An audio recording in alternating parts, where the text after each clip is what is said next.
sounds. They're made out of meat. Meat? Meat. They're made out of meat. Meat. There's no doubt about it. We picked several from different parts of the planet, took them aboard our recon vessels, probed them all the way through. They're completely meat. That's impossible. What about the radio signals? They use radio waves to talk, but the signals don't come from them. The signals come from machines. So, who made the machines? That's who we want to contact. They made the machines. That's what I'm trying to tell you. Meat made the machines. You're asking me to believe in sentient meat. I'm not asking you, I'm telling you. These creatures are the only sentient race in this sector, and they're made out of meat.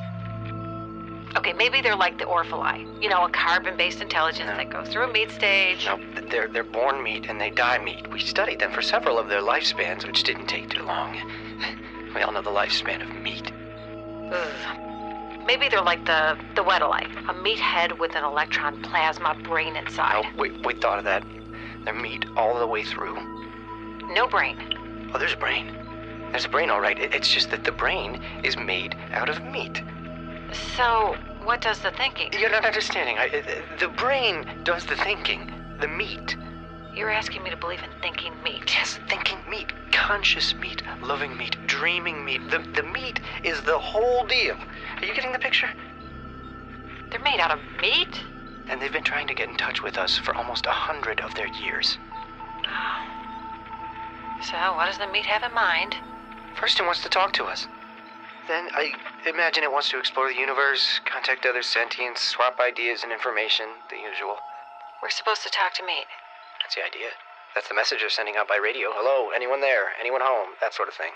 They actually talk then. They use words and ideas and concepts. Oh, yes. Except they do it with meat. I thought you just told me they use radio. They do, but what do you think is on the radio? Meat sounds.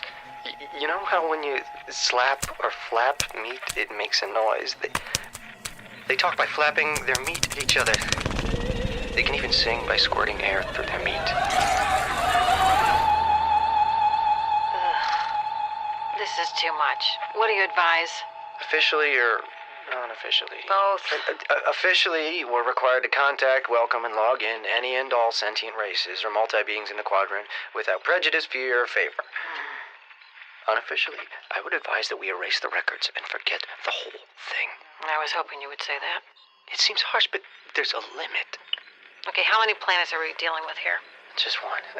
They can travel to other planets in special meat containers, but they can't live on them. And being meat, they only travel through sea space, which limits them to the speed of light and makes the possibility of their ever making contact pretty slim.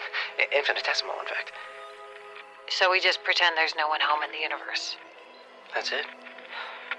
Okay, and the ones who've been aboard our vessels, the ones you've probed, you're sure they won't remember? They'll be considered crackpots if they do.